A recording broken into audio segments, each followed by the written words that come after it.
Accorde-nous la grâce, Jésus, d'être établi, affermi, comme tu l'as dit. Tu rends nos pieds semblables à ceux des biches et tu nous donnes de marcher sur nos lieux élevés. Je prie que cet après-midi, la vérité, la lumière qui va te parvenir t'éclaire davantage pour te transformer encore plus. Beaucoup d'entre nous, certains étaient le matin en assemblée. Dieu vous bénisse. Dieu bénisse vos efforts de sainteté et Dieu bénisse le sacrifice de votre présence dans son temple. Et beaucoup d'autres également, cet après-midi, tu as décidé de venir t'asseoir là, dans sa présence, à m'écouter. Je prie que Jésus-Christ bénisse ta vie davantage, au nom souverain de Jésus-Christ. Merci Yahweh.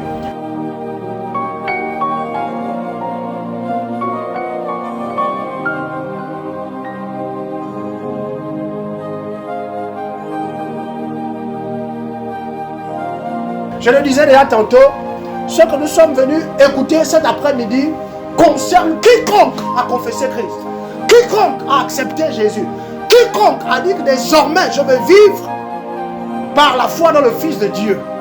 Alléluia. Aujourd'hui, je veux que tu considères à notre enseignement, vive Christ. Tu marques une virgule, le secret de la nouvelle vie. Vive Christ, le secret de la nouvelle vie. C'est en soi-même ce qu'on appelle la vie glorieuse. Christ est venu dans ta vie. Christ est venu dans ma vie.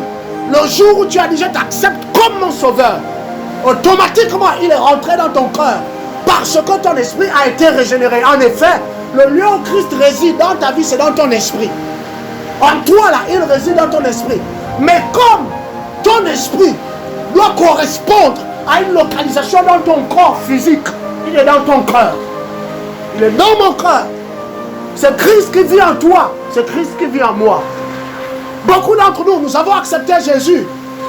Dans l'assemblée, au milieu des saints, nous croyons que le message, c'est juste être sauvé. Non. Ça n'a jamais été la pensée de Dieu. Ça n'a jamais été le désir de Dieu de seulement te sauver. Et de seulement me sauver et c'est tout. Mettons sur ton front le sceau. Tu te souviens, n'est-ce pas? Dans l'un des livres des Hébreux, il dit que nous avons été scellés avec l'Esprit du Seigneur. Si l'Esprit du Seigneur est en toi, l'Esprit du Seigneur n'est pas venu juste comme veiller sur toi, s'assurer que ton esprit croisse bien, s'assurer que ton âme jouisse de la vie de l'Esprit, s'assurer que ton corps soit impacté de la vie de ce même Esprit en toi. Non, non, il y a bien plus derrière. Gloire à toi Jésus. Gloire à toi Jésus. Je prie de tout mon corps que le Seigneur m'aide à transférer ces données que j'ai reçues de mon esprit jusque dans ton esprit. Et que cela te pousse à devenir encore plus amoureux, amoureuse de la personne de Jésus.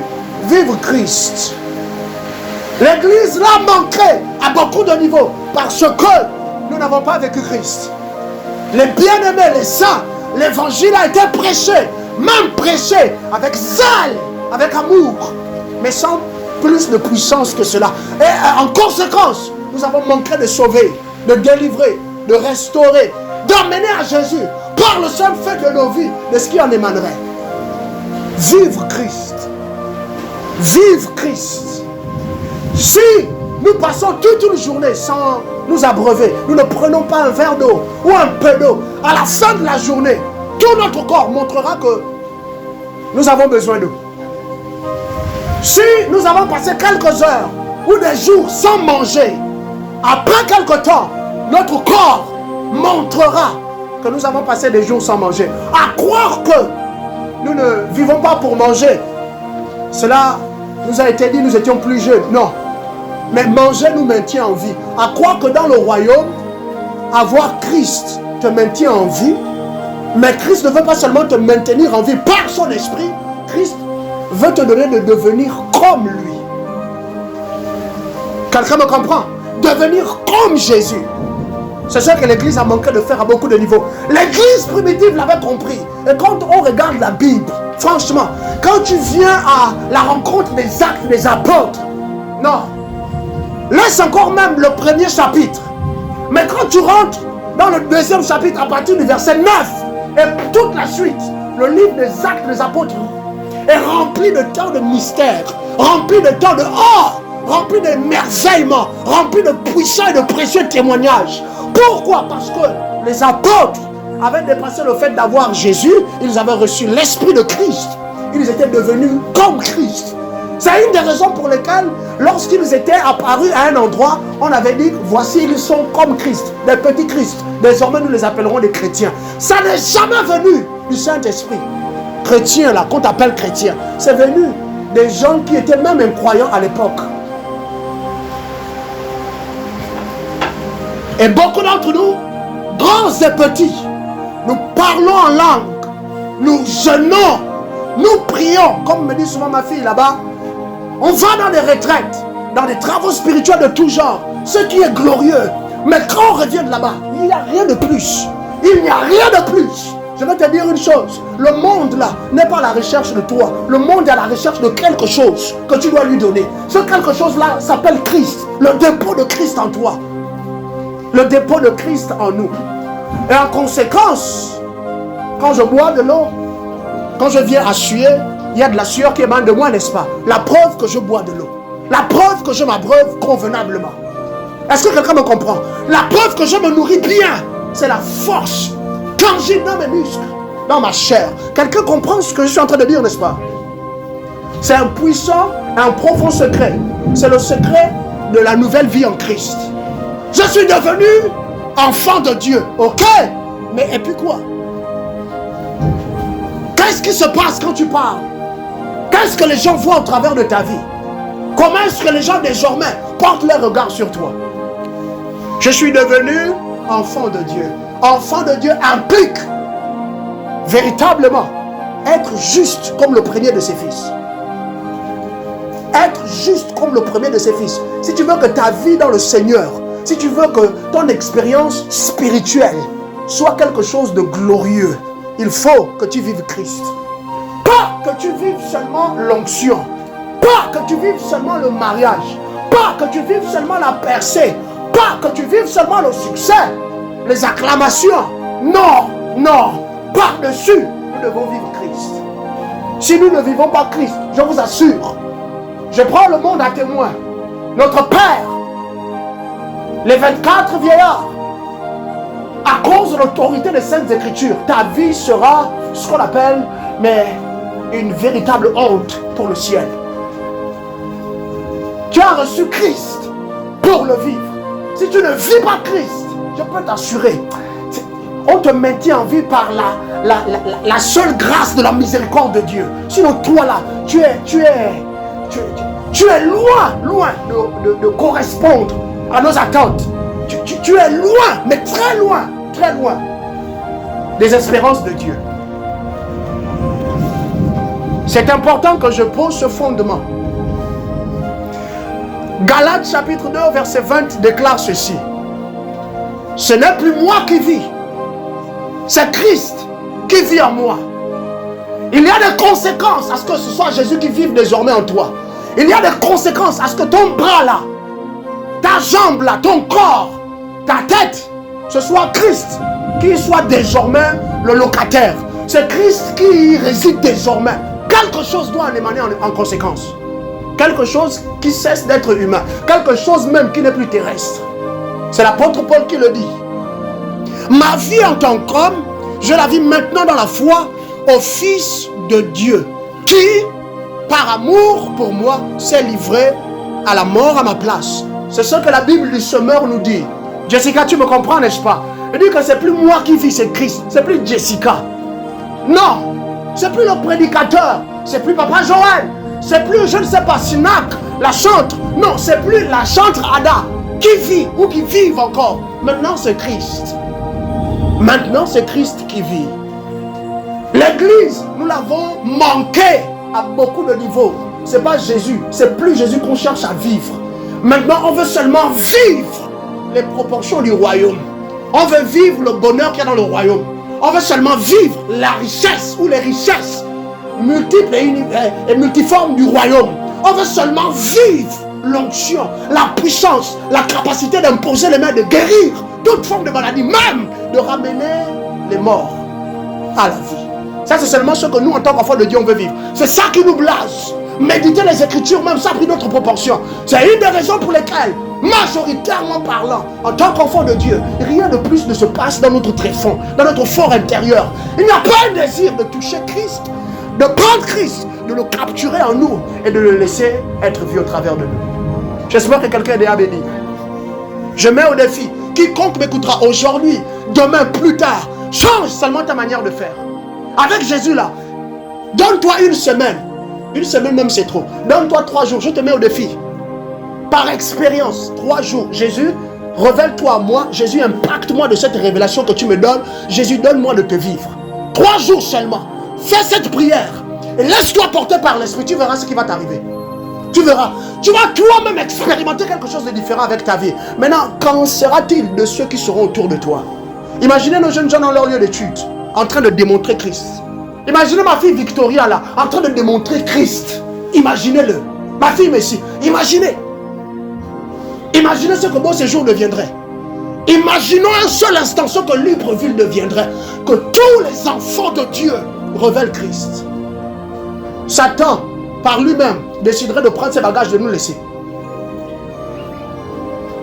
Oh merci Jésus. Colossiens chapitre 2, versets 6 à 7.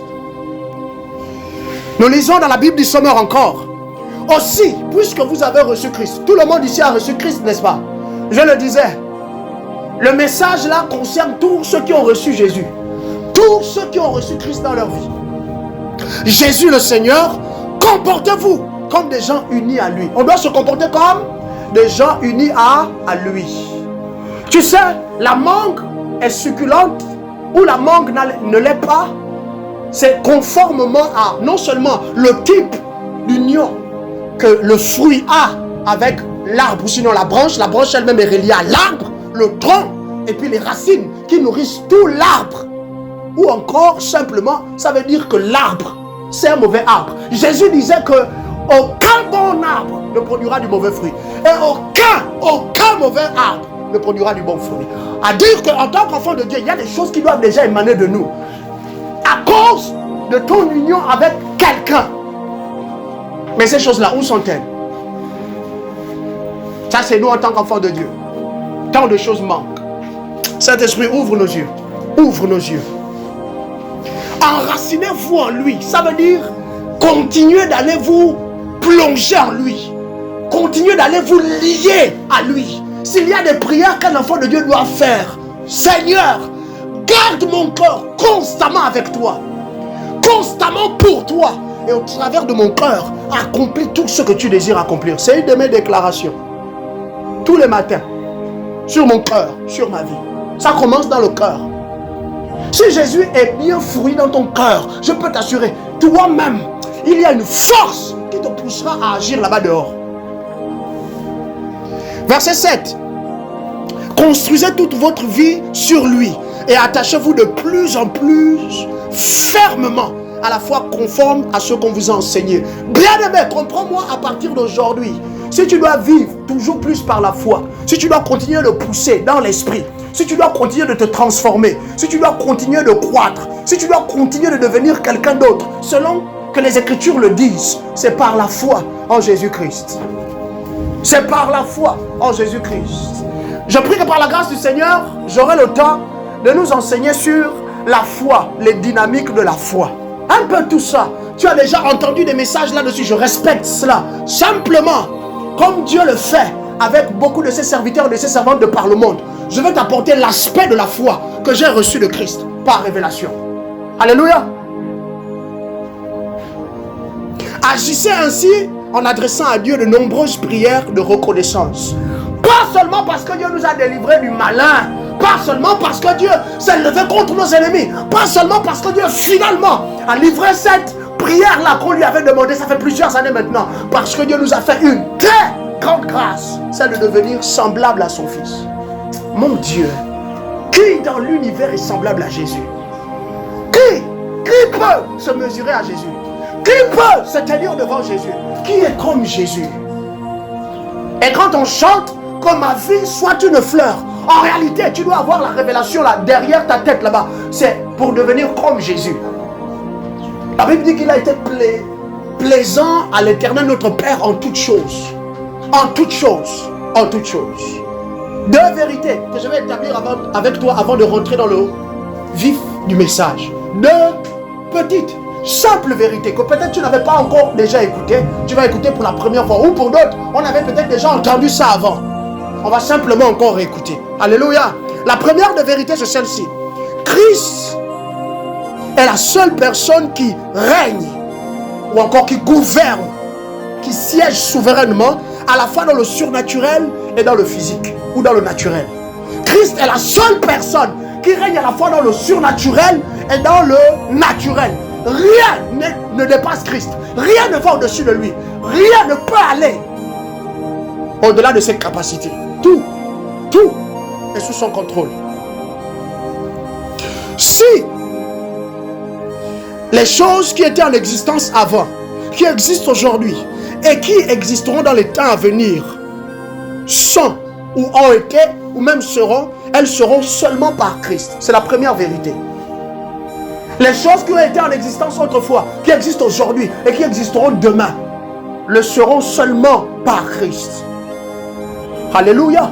C'est dire combien est-ce que derrière Jésus que tu as reçu là, il y a bien plus que ce qu'on t'a souvent dit, que l'enseignement que tu as reçu avant, ou que la conviction qui t'accompagnait. Tu ne peux pas être un enfant de Dieu, continuer d'avoir un visage qui fait peine à voir. Tu fais pitié, permettez-moi l'expression. Un enfant de Dieu qui se tient devant les gens, parce que tu as perdu ton père, tu as perdu ta mère, avec respect. Il y a des gens qui ont subi beaucoup de peine. Je respecte cela. Moi-même, j'ai perdu des proches. Le temps du voyage par les temps qui sont passés jusqu'à ici. Mais voilà, ça ne nous a pas empêché de continuer d'aimer Christ. Ça ne nous a pas détachés de lui. Ça ne nous a pas donné de devenir comme des personnes maintenant qui doivent vivre de l'amour des gens, de la pitié des hommes. Jamais, au nom de Jésus-Christ, que cela ne soit mon partage. Or, Christ règne dans le surnaturel. Tous les esprits lui sont soumis. Christ règne dans le naturel. Tous les éléments de la création, tout, jusque dans le tréfonds de l'univers, obéit au son de sa voix. En tant qu'enfant de Dieu, c'est important que tu le saches. Deuxième vérité que je veux que tu connaisses. Manquer de vivre Jésus en tant que croyant, ça c'est la vérité la plus profonde. Je crois des deux à mon sens. Manquer de vivre Jésus en tant que croyant, comme les autres vivent leur passion sur la terre, gardera la puissance du salut inactive et improductive dans nos vies. Manquer de vivre Jésus serait une honte en tant qu'enfant de Dieu. Si en tant qu'enfant de Dieu, en tant que croyant, je poursuis aller au ciel, honte à toi. Tu ne comprends pas certaines choses. Je le dis avec respect. Que ceux qui m'écoutent, que ceux qui m'écouteront comprennent que je parle avec amour, mais surtout avec passion pour Jésus, avec zèle. Gardé par la sagesse de l'esprit. Parce que je ne suis pas fou non plus, ni insensé. Les autres vivent leur passion. Toi, ta passion, c'est laquelle? Tu vas devenir qui? Tu vas devenir comme qui? Tu vas ressembler à qui?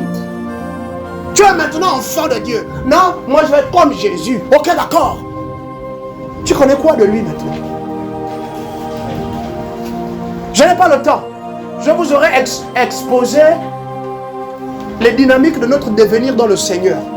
Le secret, ou encore la tactique que Dieu a mis en place. Il a dessiné. C'est un canevas, c'est un modèle pour devenir là.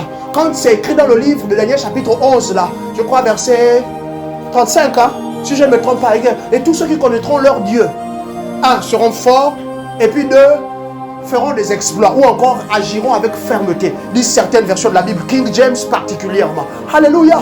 Devenir enfant de Dieu, car à tous ceux qui l'ont reçu, la parole a donné le pouvoir de devenir enfant de Dieu. Il y a des dynamiques. Devenir, on ne devient pas seulement enfant de Dieu parce que tu as la foi.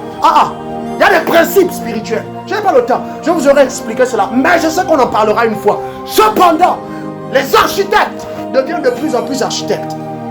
On les appelle à Dubaï parce qu'ils sont en train de dessiner, mais mon Dieu, de donner comme modèle conceptuel des tours, des buildings, des bâtisses, des ponts, des choses toujours plus glorieuses, si on peut le dire, la gloire terrestre. Il y a une allocation de gloire sur la terre. Des choses qui défient toujours plus les éléments de la création. Mais toi, en tant qu'enfant de Dieu, tu poursuis quelle passion? Ça, c'est là le problème. Avec nous, les enfants de Dieu, c'est des questions qui ne se posent même plus. Dans les assemblées, on n'en parle plus. Sinon, pratiquement plus. Et comment tu vas régner dans la vie? Sur la base de quoi? À partir de quoi? À cause de quoi? Tu vas régner dans la vie. Sur terre, là, tu vas régner là-bas dehors. Au milieu des loups, au milieu des serpents, des crocodiles. Tu vas régner comment? Non, je suis intelligent, je suis allé à l'école. Et si tu ne vis pas Christ, si tu n'actives pas la grâce de vivre Jésus, d'expérimenter Jésus et de faire de Jésus un phare qui émane de toi pour guider les autres, la puissance du salut restera inactive. Je suis sûr que pour certains d'entre nous, c'est la première fois qu'on entend cela. Il y a une puissance dans le salut. Jésus ne t'a pas seulement dit qu'il t'a sauvé. Dans le fait qu'il t'ait sauvé, il y a une puissance allouée à ça. Formidable, tellement. Elle va rester non seulement inactive, mais elle va rester improductive. Quand quelqu'un, ça fait 2 ans, ça fait 3 ans, ça fait 4 ans, ça fait 5 ans, ça fait 10 ans, plus même, il est dans le Seigneur. Mais il parle toujours comme étant du village. Il parle toujours comme étant de la terre. Il est toujours en train de mentir. Il est toujours en train de, je ne sais pas, semer le trouble. La femme là, l'homme là, l'enfant là. Bien qu'il soit devenu frère dans le Seigneur, la puissance du salut n'a pas été activée en lui, en elle. À cause de ça, il n'y a rien que les Écritures disent qu'on devrait les avoir dans sa vie. On ne voit toujours pas ça. Quelqu'un éclairé, j'espère. Oh, j'espère que tu as été béni jusqu'à maintenant. Merci Jésus. Dieu veut que toi et moi, nous vivions Jésus. La foi, oui. L'amour, oui. Mais il veut que nous vivions Jésus. Dieu est venu en la personne de Jésus, je nous l'avais déjà enseigné. La première des raisons, c'était pour donner une forme visible à qui Dieu était, à qui Dieu est. L'ancienne alliance, on ne connaissait pas Dieu. Les gens agissaient avec Dieu en touchant un peu à gauche, à droite, espérant que ça va marcher, que ça va matcher, comme on dit, que ça va correspondre. Dieu a vu que c'était un gros problème. Il a dit, je vais remédier au problème, je vais venir au milieu d'eux. Il a pris la forme humaine. La forme humaine, là, le corps, là, on lui a donné le nom de Jésus. Simplement. Alléluia. Maintenant, regarde à Jésus pour savoir ce que Dieu attend de nous. Et on pratique Jésus pour ravir ou encore pour réjouir le cœur du Père. Alléluia. Encouragement donc. Notre appel que nous avons reçu nous tous à vivre comme Jésus. Encouragement à vivre Jésus. Encouragement à vivre Jésus. C'est un point. C'est le premier point que nous allons développer aujourd'hui. Il te pousse à désirer cela personnellement, intrinsèquement, du plus profond de ton être, de vivre Jésus. Notre Père est bon. Les encouragements à vivre Jésus. C'est le point où c'est le premier fondement de notre discussion ici aujourd'hui. Merci Jésus. Si tu as noté, tu mets juste en bas Colossiens chapitre 1er, verset 27. Colossiens chapitre 1er, verset 27. Lui, second 21, déclare ceci. En effet, Dieu a voulu leur faire connaître la glorieuse richesse de ce mystère parmi les non-juifs. C'est-à-dire, Christ en vous. Dis, Christ est en moi. Dis-le encore une fois, Christ est en moi. Christ est en moi. Regarde la conclusion. L'espérance de la gloire. La création elle-même soupire avec un ardent désir après la manifestation ou encore la révélation des fils de Dieu. La création attend que tu viennes avec un soupçon, une teneur, une dimension de gloire.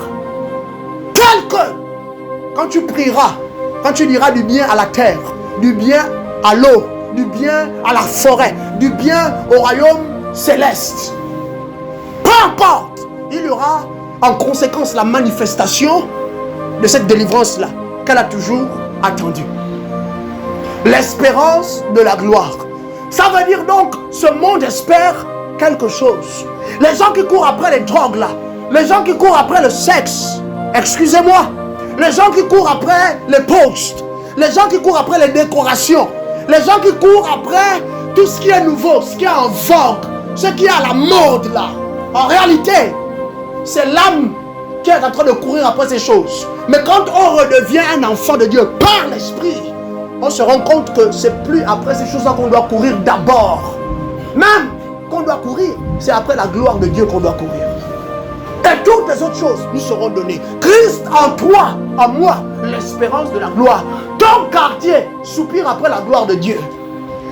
Les voisins, ceux qui ont juré de pratiquer maintenant la sorcellerie, là, les gens là que Satan a dribblé là, ils soupirent après la gloire.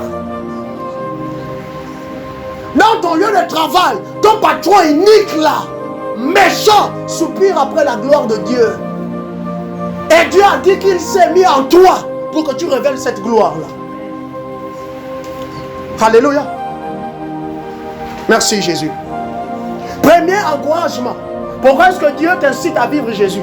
Pourquoi est-ce que Dieu est venu te chercher et il s'est investi en toi? Maintenant, il veut que tu le vives lui. Il veut que tu le vives lui. Un jour, je vous avais dit ici que Christ ne t'a pas offert le salut. Il devait rester un peu stoïque. Et bien sûr, j'ai expliqué pourquoi je disais cela. En effet, Jésus ne t'a pas offert le salut. Jésus est ton salut. Aussi longtemps que Jésus est en toi, tu as le salut. Aussi longtemps que nos frères qui ont besoin de lui, les autres là qui doivent encore venir, ils viendront au nom souverain de Jésus. Aussi longtemps qu'ils n'auront pas Jésus, ils n'auront pas le salut. Aussi simple que ça. Quand tu confesses le salut, tout de suite Jésus vient et il demeure en toi. Donc, sur la terre, on ne donne pas tant aux gens des choses.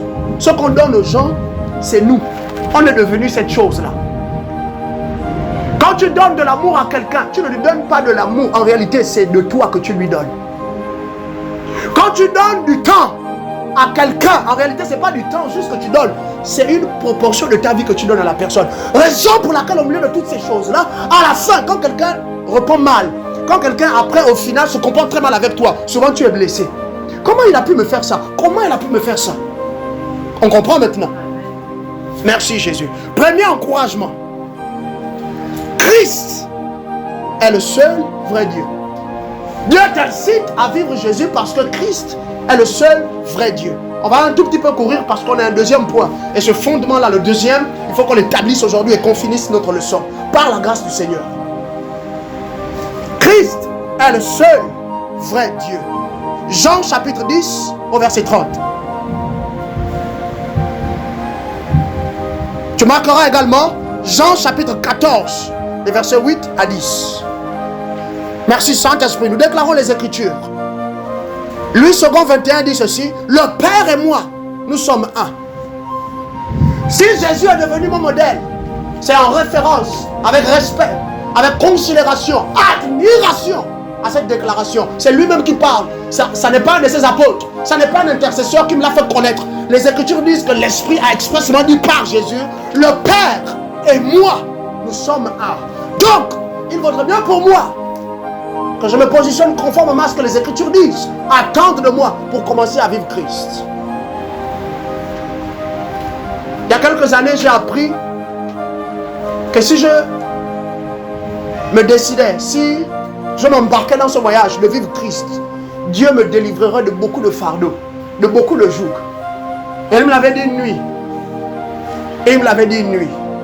Je ne veux pas juste que tu sois assis à l'assemblée. Je veux que tu me vives moi.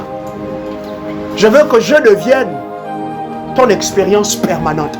Christ me l'avait dit clairement. C'est à cause de ça. Tu sais, tout cela que tu vois à la télé, les grands, les grandes là, que tu vois, il y a quelque chose derrière leur opportunité de se tenir seulement sur l'estrade là et prêcher l'évangile. Tendre la main, libérer l'onction. Au-delà de l'onction, avec beaucoup de respect. S'il n'y a pas Jésus comme fondement, c'est seulement pour peu de temps. Malheureusement, beaucoup sont allés dans le lieu secret. Ils ont demandé l'onction. Ils ont demandé la sagesse.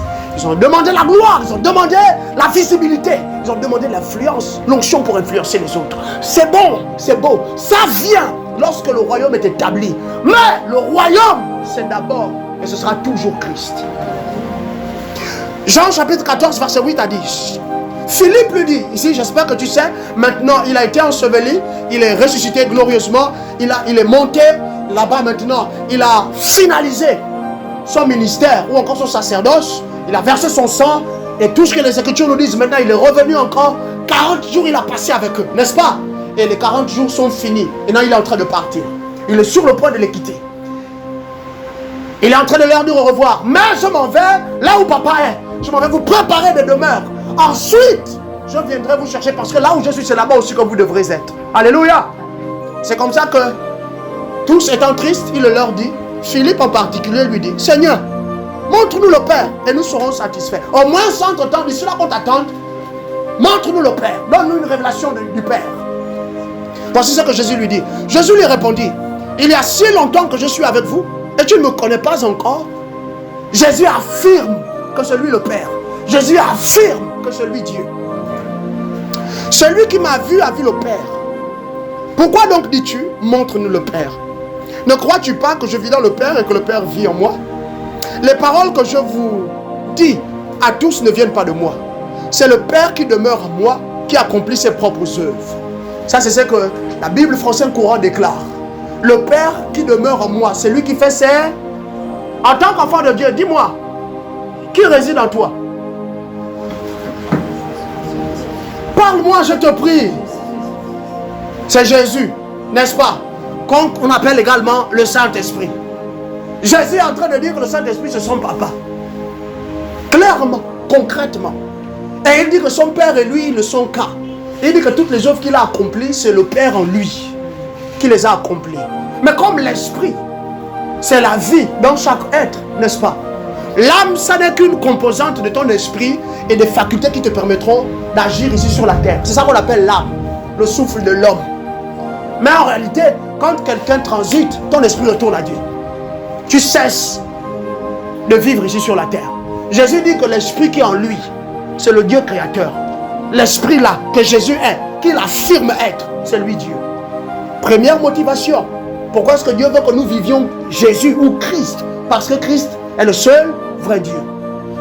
Ça veut dire en d'autres termes qu'il n'y a pas de contestation avec lui. Si je vis Jésus-Christ, forcément, je finirai par être seulement en haut. Toujours en haut. Deuxième encouragement ou motivation.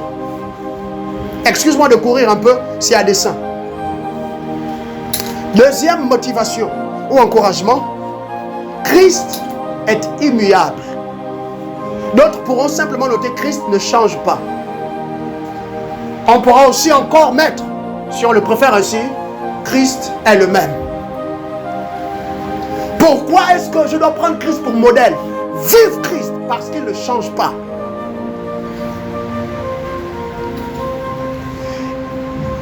En effet, il est important que tu saches que si l'éternité qu'on appelle l'éternité tient, si tout ce qui existe tient, c'est dans le fait que Dieu reste le même. C'est pour cela que les choses consistent. C'est pour cela que les choses demeurent. C'est pour cela que les choses sont. Christ est immuable. I-2-M-U-A-B-L-E. Alléluia. Christ ne change pas. Christ demeure le même. C'est important qu'en tant qu'enfant de Dieu, on le comprenne. Sinon, nous serons toujours amenés à vivre la vie par nous-mêmes. On voudra toujours fournir nos propres efforts. Alors que Dieu dit qu'il y a déjà ce dont tu as besoin en toi. Appuie-toi simplement sur cela et tu verras. Le grain de maïs ne produira rien d'autre qu'un pied de maïs. Et le pied de maïs devenu mature ne produira rien d'autre que des bras de maïs. L'apôtre Paul dit que ce n'est plus moi qui vis, c'est qui vit? Bon, maintenant, en tant qu'enfant de Dieu, pourquoi encore le murmure dans l'église? Pourquoi encore la raillerie? Pourquoi encore les moqueries? Pourquoi toutes ces choses-là? Les groupes?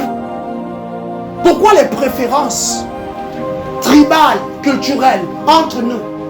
Ah oui, je sais qu'on est enfant de Dieu, mais quand même, hein, il ne parle pas le femme, comme on dit chez nous. Ah ok, femme. Oui, il ne comprend pas ça. Non, moi je préfère rester avec mes frères. Au final, qui sont véritablement nos frères? Qui sont nos sœurs? Ce sont eux qui font là. Alléluia. Jésus lui-même l'a dit. Ce qui veut dire aussi en contrepartie que pour être le frère de celui qui a vraiment Jésus, il faut que lui-même pratique Jésus. Si lui pratique Jésus, comment je pratique Jésus? Nous sommes véritablement frères.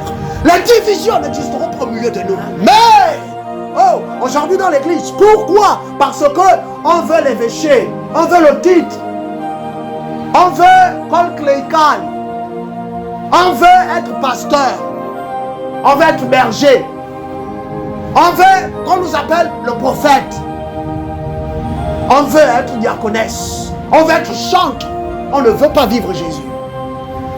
Merci Seigneur. Malachie chapitre 3 verset 6 déclare ceci.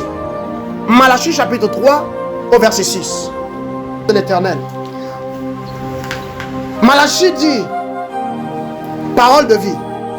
Moi, le Seigneur, je ne change pas. Et vous, vous êtes toujours les enfants de Jacob.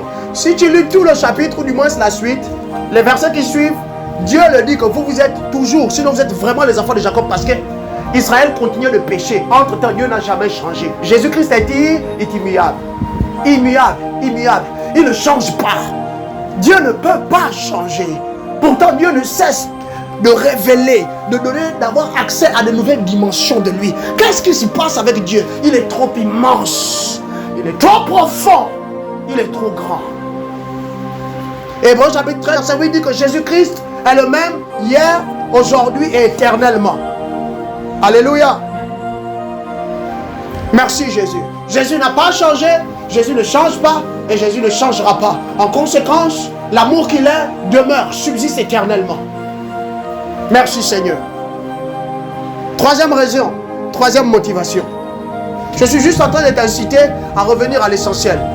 Reconsidérer ta marche, ton expérience spirituelle avec le Saint-Esprit. Je dois vivre Jésus. C'est là où Dieu m'attend. En ces temps de la fin, je dois vivre Jésus. Troisième encouragement. Jésus est totalement parfait. Verset 6. Hébreux, au premier chapitre, verset 1 à 3 déclare ceci. La Bible du Sommeur, nous lisons.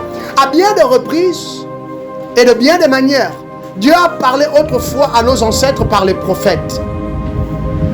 Et maintenant, dans ces jours qui sont les derniers, il nous a parlé par le Fils. Écoute, il a fait de lui l'héritier de toutes choses et c'est aussi par lui qu'il a créé l'univers.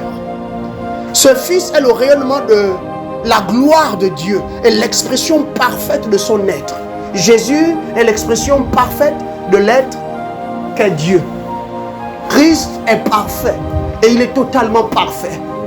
Et si dans l'esprit, c'est lui qui a été utilisé pour créer tout ce qui existe, les choses invisibles et les choses visibles, c'est parce que dans l'esprit, on ne prend en compte que le concept de pureté absolue. Absolue. Si Dieu doit travailler avec un cœur, te faire confiance au point où il te livre littéralement entre tes mains les destinées de milliers de gens, c'est à cause de l'état de pureté que tu as atteint au fur et à mesure que tu t'élèves dans le royaume, l'état de ton cœur. Et Jésus étant l'expression même du Père, c'est à cause de la pureté que Christ incarne que Dieu a pu créer, que Dieu a pu engendrer. Jésus-Christ est parfaitement total. Il n'y a point d'impureté en lui, point de tâche. Il est sans reproche, il est sans souillure.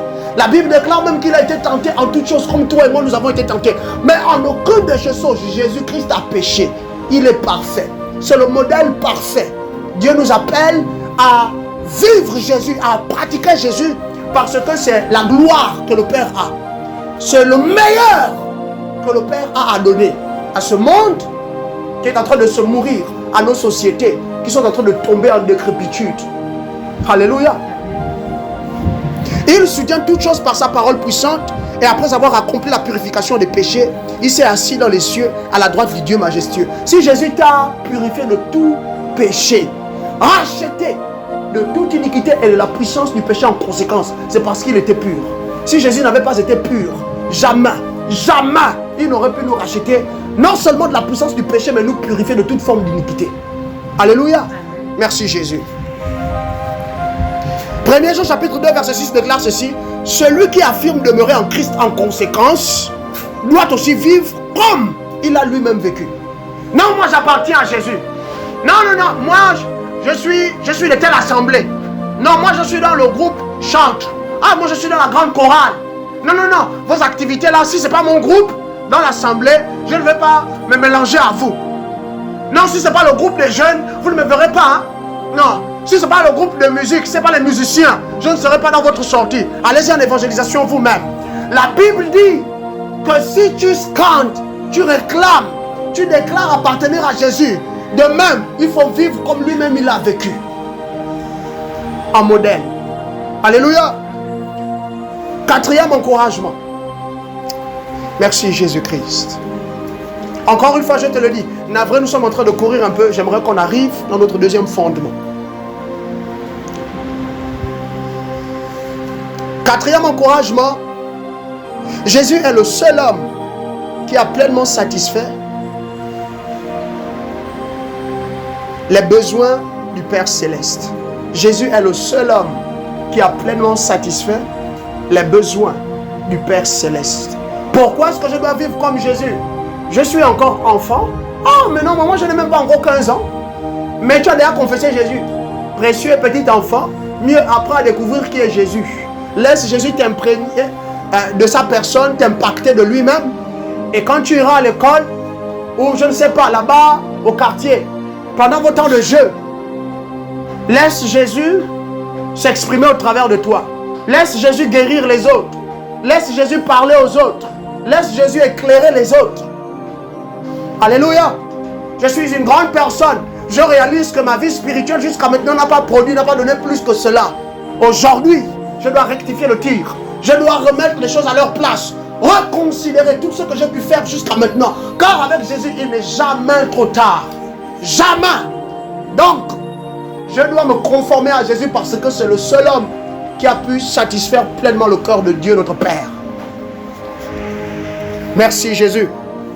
Jean chapitre 8 verset 29. Jean chapitre 8 au verset 29. Note également Matthieu chapitre 3 verset 17. Jean 8 29, Matthieu 3 17. Nous déclarons les Saintes Écritures comme ceci. La Bible du semeur. Oui, celui qui m'a envoyé est avec moi, dit Jésus. Il ne m'a pas laissé seul, car je fais toujours ce qui lui est agréable. Dis, accorde-moi la grâce, Jésus. Je n'entends pas ta voix. Accorde-moi la grâce, Jésus. Accorde-moi la grâce, Jésus. De faire tout ce qui t'est agréable. De faire tout ce qui t'est agréable. Dans ma maison, dans mon quartier, dans les rues, jusqu'au moyen de travail. Partout tu me donneras d'apparaître, accorde-moi la grâce de faire tout ce qui t'est agréable. Par ton esprit en moi. Jésus a fait tout ce qui était agréable au Père. Pas deux choses, pas trois choses. J'étais en train de dire à quelqu'un un jour que la feuille de marque du ciel, si c'est 10 sur 10, et que toi tu as bien travaillé, tu es allé jusqu'à 8,5 sur 10, tu as échoué. Dans l'économie de Dieu, il faut que tu remplisses toutes les 10 cases sur 10. Bien remplies. Sinon tu as échoué. Alléluia. Matthieu 3, 17. Une voix venant du ciel déclara. Là c'est plus tard Jésus même sur la terre qui le dit. Peut-être on va se dire que c'est un menteur. C'est un allumé. D'ailleurs c'est ce qu'on disait de lui. On l'avait traité déjà de démon. Tu le sais. C'est dans les écrits. Si on l'a traité de démon, tu penses qu'on l'a aussi traité d'autres noms? De fossoyeur, certainement même de voleur. Celui-ci est mon fils bien-aimé. C'est là où beaucoup d'entre nous ont un problème dans l'église. La Sainte Trinité, la Trinité divine. Les adhérents de Marie te parleront de ça du matin jusqu'au soir. Eux-mêmes, ils ne comprennent même pas ce qu'ils disent.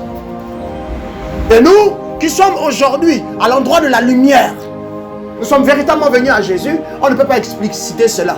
Ici, tu fais simplement appel au principe de Dieu. Dieu est omniprésent. L'esprit qui est en Jésus là, c'est le même esprit qui est au ciel qui parle. C'est le même esprit qui a pris la forme d'une colombe qui est venu se poser sur Jésus. Ça, on a un problème. On ne comprend pas. Et une fois, j'ai eu dire, il y a un musulman là, qui prend plaisir à chercher seulement les enfants de Dieu, des chrétiens, pour leur poser des questions comme, si Jésus est Dieu, comment Jésus a fait pour mourir? Comment Jésus a pu mourir? Ou si Jésus est Dieu, à qui prie-t-il quand il est sur la croix? Si Jésus est Dieu, donc qui a parlé là? Si Jésus c'est Dieu. Alléluia. Et beaucoup d'enfants de Dieu sont troublés.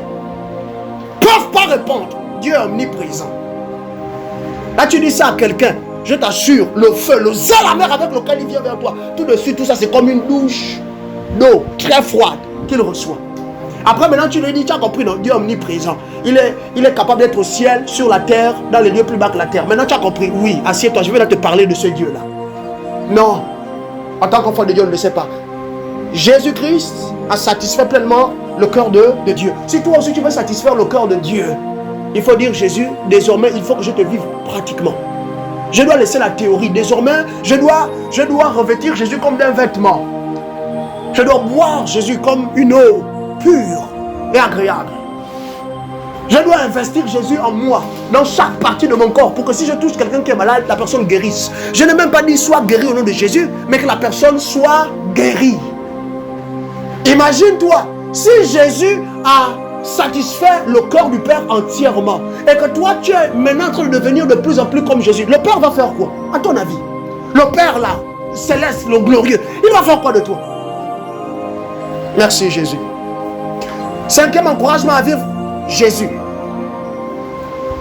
Les enfants de Dieu, nous avons été appelés à cela. 5e encouragement. Christ a engendré l'Église. Marque une virgule. En conséquence, virgule encore, il est le modèle de tout croyant. Christ a engendré l'Église. Marque une virgule. En conséquence, une autre virgule, il est le modèle de tout croyant. Ça a pris son sang pour qu'il engendre l'Église. Et Christ ayant engendré l'Église, te dit maintenant que comme tu es devenu ce que j'ai engendré, il faut que tu sois comme moi. Dis-moi un peu, quel architecte ayant bâti la maison, dans le processus de construction, ou bien à la fin, la maison lui a dit, pourquoi tu m'as donné la forme là? Tu as déjà entendu pareille histoire sur la terre? La maison devient seulement ce que le bâtisseur a décidé de lui donner comme forme, dans le départ jusqu'à la fin. La maison abrite, affiche, porte la marque du bâtisseur ou du concepteur ou encore de l'architecte.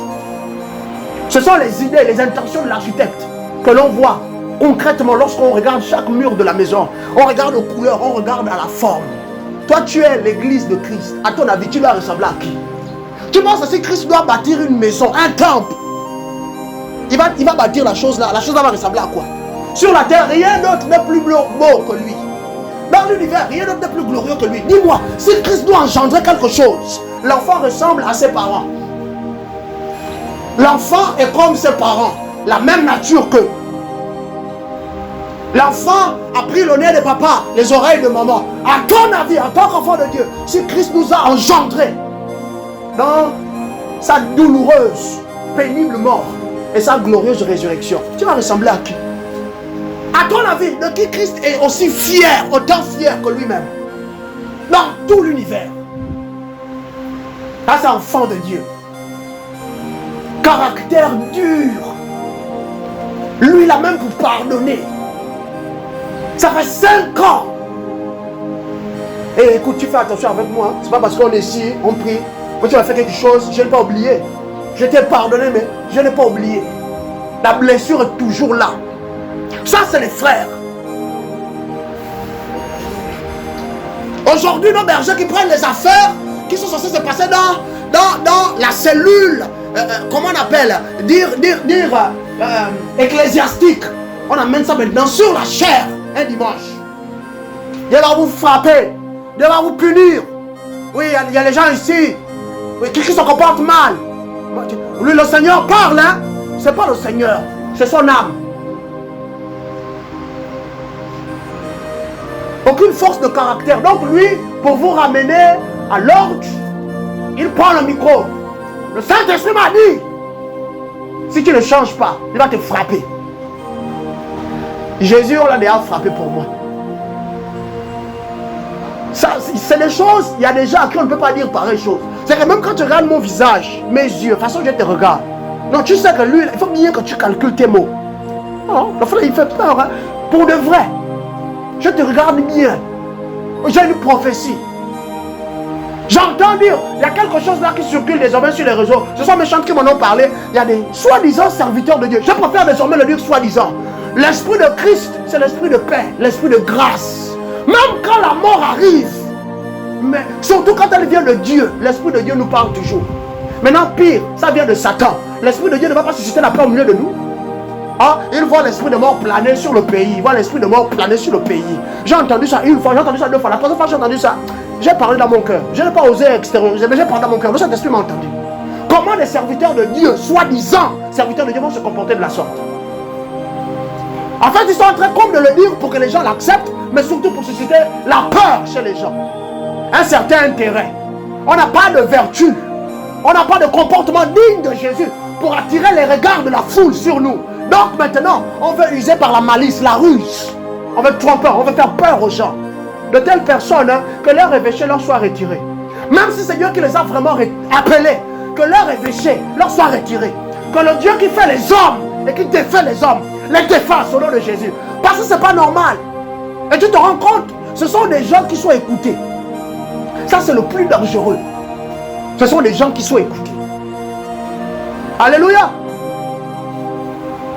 Un jour, j'ai dit à Jésus, dans le ministère, dans le partenariat, que ce soit dans les affaires, dans le ministère, je ne sais pas, à tous les autres niveaux de la vie, si ce ne sont pas des gens qui t'ont déjà confessé, que ce soit des gens qui ont un caractère solide, conforme, quant à ce qu'on appelle les valeurs de la vie, je peux être ami avec un musulman.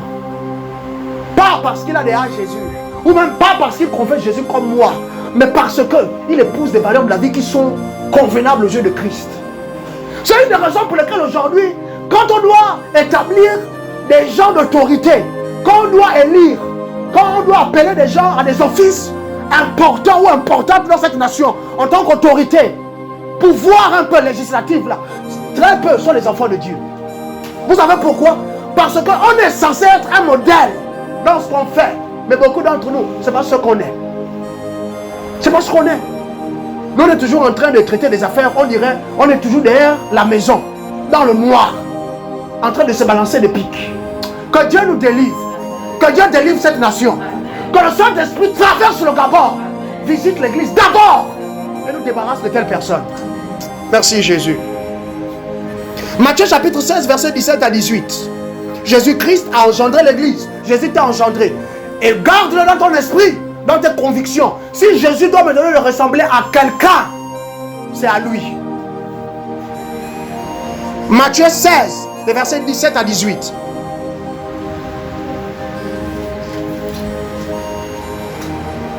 Ensuite, tu noteras Actes des Apôtres, chapitre 2, versets 1 à 4. Jésus a engendré l'église. Jésus a engendré l'église. Et il y a des choses qu'il a données à l'église. Il a investi ça en toi, il a investi ça en moi. Quel dommage! Aujourd'hui, le corps de Christ se comporte comme si nous étions impuissants. Les frères et les sœurs, quand quelqu'un arrive, AVC, quelqu'un arrive des suites d'un accident malheureux,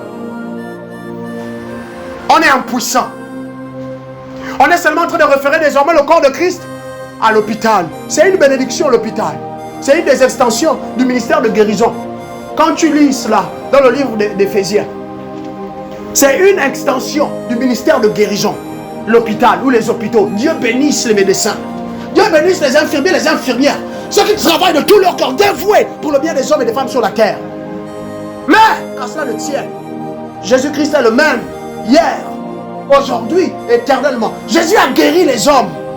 Il a même ressuscité les morts. Mais nous aujourd'hui, on dit qu'on est des apôtres. Aucun mort ressuscité à ton actif. Ça fait 30 ans que tu es apôtre. L'appel là vient de Dieu. Va lire l'histoire des autres apôtres, les premiers. Soit dit au passage. Prends tout acte des apôtres, tu t'assois.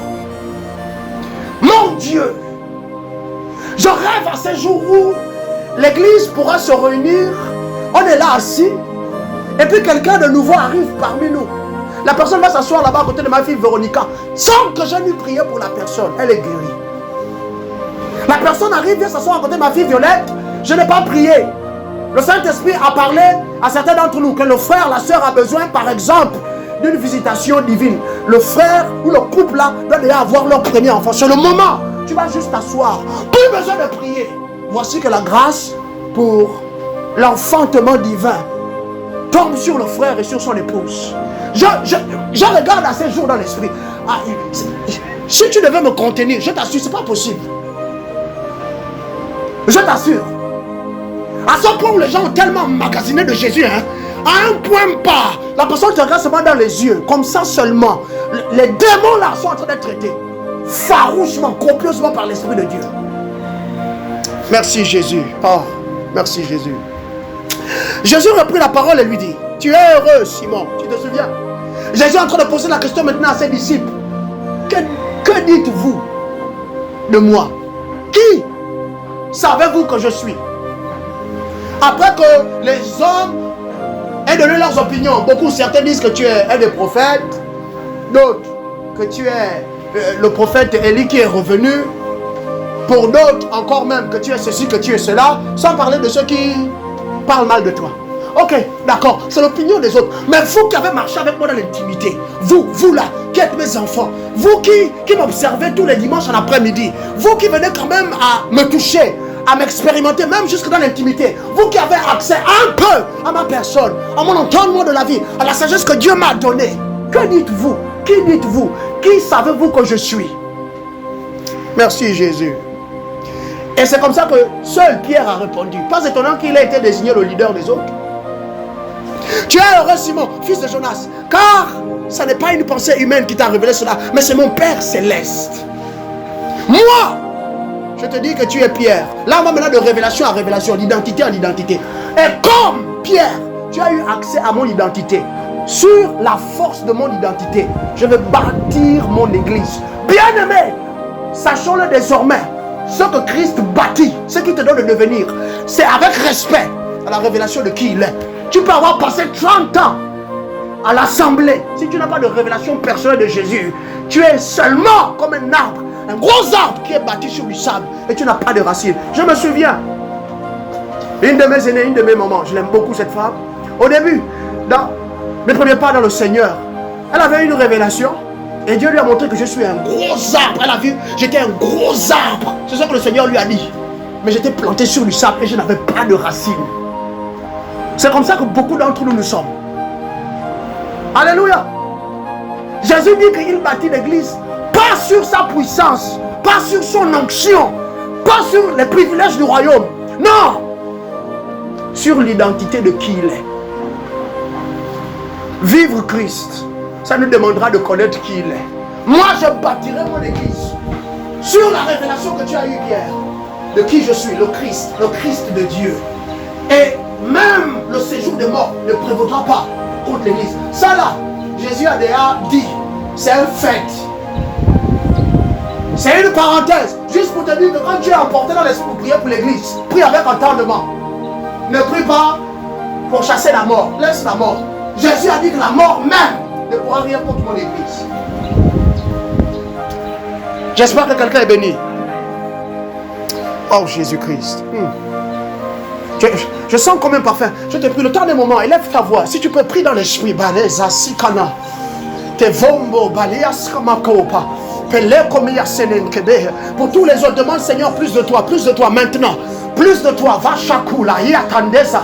Zopremaka, konke kabataia sasanaka, ubrea, mantevo via laza, zebo, yavataila, uzampe biada la goa. Oh Père, ouvre nos yeux. Oh Père, conduis-nous, Père, dans l'antichambre, là où tu es véritablement, où tu te révèles à ton peuple. Au nom souverain de Jésus-Christ, influence-nous, Père, influence nos cœurs, influence nos vies. Au nom de Jésus, donne-nous accès à toi. Merci Jésus-Christ. Au nom de Jésus, nous avons prié. Alléluia. Actes des Apôtres, chapitre 2, versets 1 à 4. Après leur avoir dit cela, il déclare maintenant. Lui, second 21 dit, quand le jour de la Pentecôte arriva, ils étaient tous ensemble au même endroit. Tout à coup, dis tout à coup. Je prie que cette semaine, il y a un tout à coup divin dans ta vie. Je prie que cette semaine, l'Éternel te surprenne. Soudainement, au nom souverain de Jésus. Tout à coup, il vint du ciel un bruit comme celui d'un vent violent qui remplit toute la maison où ils étaient assis. Des langues qui semblaient de feu leur apparurent, séparées les unes des autres, et elles se posèrent sur chacun d'eux. Au nom souverain de Jésus-Christ, là où tu es assis, à cause de cette infusion d'esprit à esprit par l'Esprit de Dieu, reçois ce feu, reçois ce feu, reçois cette vigueur, reçois cette énergie spirituelle. Au nom souverain de Jésus. Oh merci Seigneur. Ils furent tous remplis du Saint-Esprit et se mirent à parler en d'autres langues, comme l'Esprit leur donnait de s'exprimer. Devenir comme Christ, voilà ce à quoi ça conduit.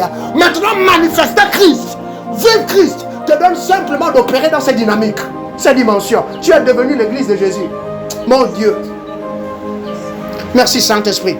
Sixième et dernier motif d'encouragement. Pourquoi est-ce que le Saint-Esprit te dit vis Christ en ces temps de la fin, davantage, plus qu'avant? Parce que Christ est la personne.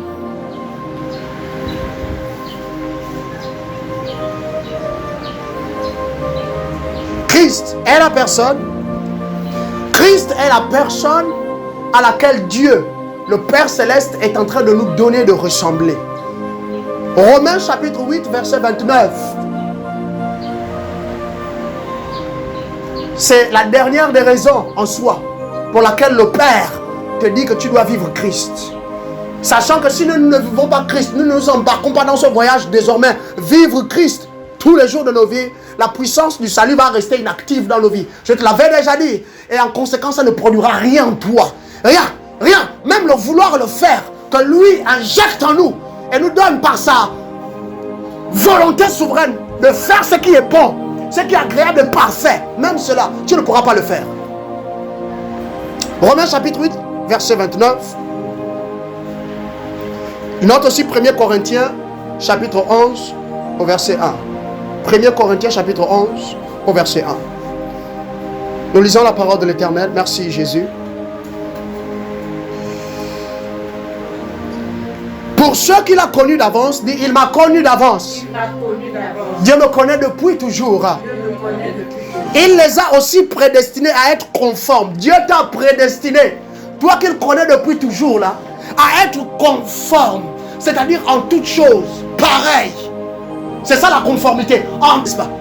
Christ te dit que Dieu, ton Père qui t'a connu d'avance, il t'a appelé, il t'a prédestiné pour être conforme à Christ. Pas pour être mère de famille, je suis désolé. Pas pour être père de famille. Non, pas d'abord pour être ingénieur, entrepreneur. Je regarde ces choses avec beaucoup de respect et d'admiration. Non, pas pour être le fils de quelqu'un. Pour être d'abord conforme à l'image de son fils, Christ. Tu vois maintenant pourquoi je disais le secret de la nouvelle vie. Si tu as reçu Jésus-Christ et puis tu vis seulement pêle-mêle, je peux t'assurer qu'à la fin, tu risqueras d'être choqué. Mais je peux qu'au nom souverain de Jésus-Christ, le jour où nous comparaîtrons devant lui, nous tous,